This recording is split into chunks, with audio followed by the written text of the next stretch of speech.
This country must prepare and prepare quickly. We only have a few months to do the job. We'll have no parity payments for our farming. We'll have no pension for our elderly citizens. If Hitler takes us, I have realized that unless we were so strong that no nation or combination of nations could take us, we were certain to go just as France did. Lyndon had started the race dead last in the polls, but by election day, he was leading. The first returns were favorable, but the later ballot boxes produced a suspiciously lopsided trend which overwhelmingly favored his leading opponent. He lost the Senate race by 1,311 votes and returned to his seat in Congress just 3 months before Pearl Harbor. He was among the first congressmen in uniform. He was sent to Australia for a short time while Lady Bird ran the congressional office. In 1948, he ran for the Senate again. He discovered a new way to campaign across a state as large as Texas. When he'd land, he'd bank the helicopter over and he'd circle around over the field and throw his Stetson hat out over the crowd. Now that was dramatic.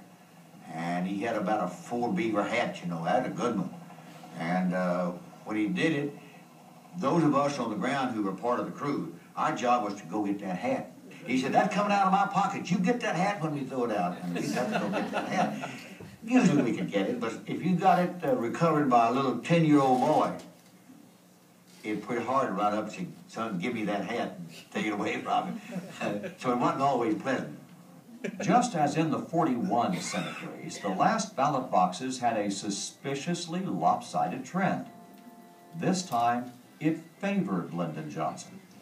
Landslide Lyndon won the Democratic nomination by 87 votes and went on to the United States Senate. It was just unheard of for a man who had been there 2 years to become the leader of his party. He worked hard at it. He knew what was in the committees, he knew what was coming out of the committees, and he knew what made the members of Congress tick.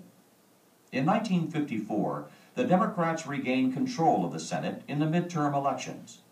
This elevated Lyndon Johnson to majority leader at the age of 47. He was utterly consumed by the function that he was performing.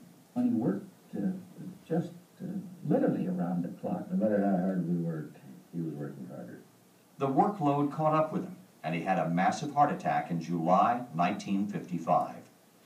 Going home to get a long rest, and if the doctors give me the okay, I'll be back on the job in Senate when the Senate reconvenes in January. In the meantime, no politics and on to the rocking chair.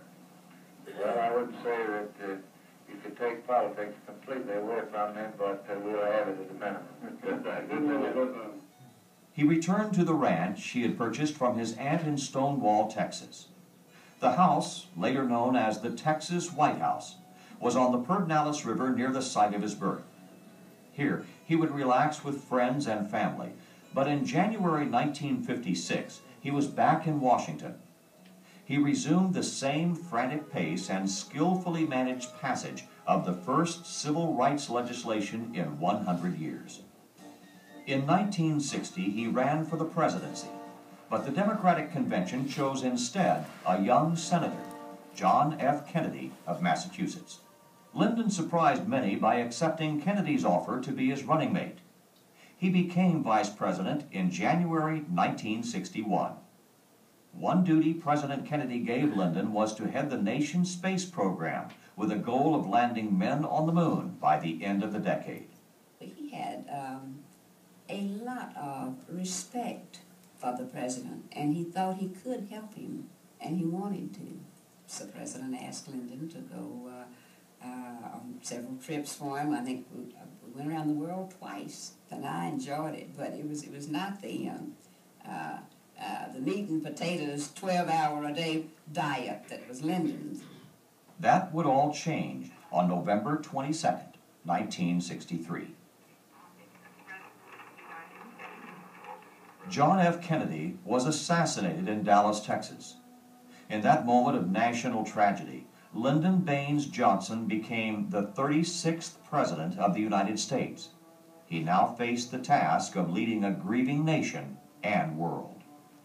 All I have, I would have given gladly not to be standing here today. No words are sad enough to express our sense of loss. No words are strong enough